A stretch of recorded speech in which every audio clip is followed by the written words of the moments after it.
What's up everyone, John Rettinger from Techno Buffalo here with an unboxing for you of the iPad 3G plus Wi-Fi, although for brevity we'll just call it the iPad 3G. The box looks almost identical to the iPad Wi-Fi model. In fact, at the top it still just says iPad, it doesn't even say AT&T there. So this is running on AT&T's network. This is the 32 gigabyte model.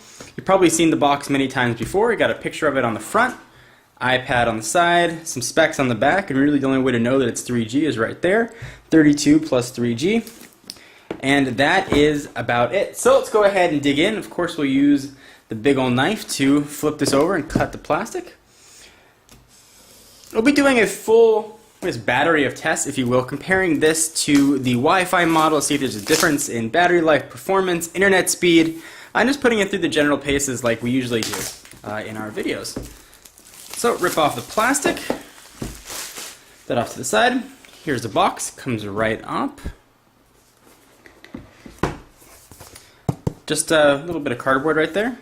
And here is the iPad 3G.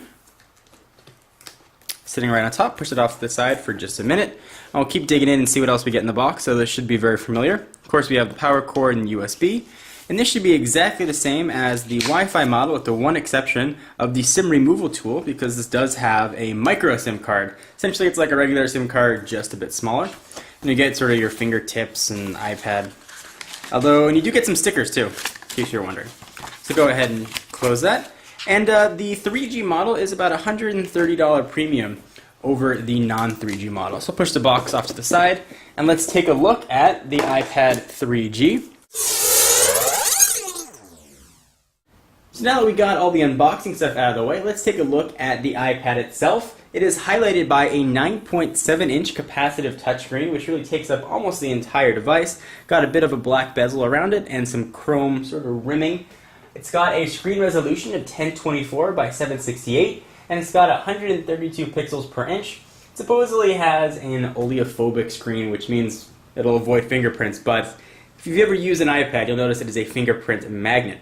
So we've got your iDevice typical button. You've got the home button right there. On the left-hand side, you have a micro SIM tray, and that's where you'd put in that SIM removal tool and pull out that micro SIM. Essentially, it looks like a regular SIM card, but shrunk down. Actually, you can cut regular SIM cards to be the same size as micro SIM and work in these. On the right-hand side, you've got your standard array of iPad buttons. You've got your volume up and down and your screen rotation lock. On the top, you've got a lock and power 3.5mm headset jack, which is not recessed. And you may notice this big black bar across the top. That is actually, if I turn it over, where the 3G radios reside, so you can actually get a little better 3G reception if you're trying to come through the aluminum here on the back. And I should probably say that it's not chrome around the side, it is aluminum or aluminium depending on where you're watching this. And that's really the big differences here. The other difference, in addition to the 3G radio versus the just Wi-Fi iPad, this actually has assisted GPS in it, so it has a GPS chip to help get a better sort of location on where you are. The regular iPad uses the cell tower to sort of get your GPS configuration. And speaking of the iPad Wi-Fi, let's go ahead and bring that into frame so you can see the difference between the two. So here, turn that on so they look the same. Here are the two iPads side by side. You really can't see any difference or notice any difference. I guess the only way you can tell from the top is that this is a little bit broken up by the black. On the back, you can definitely see a difference. You've got that sort of two-tone look. I think the iPad Wi-Fi only has a little cleaner lines, doesn't have to have that black bar, but again, no 3G radio and no Wi-Fi. From a thickness standpoint, they are exactly the same thickness. You can see right there, there's really no difference. Apple claims 10 hours of battery life on each when just using Wi-Fi and about 9 hours when using the 3G. And if you're curious about the 3G data plans, at least on AT&T, $30 is going to get you a truly unlimited plan where you can download and watch whatever you want in the truly unlimited sense.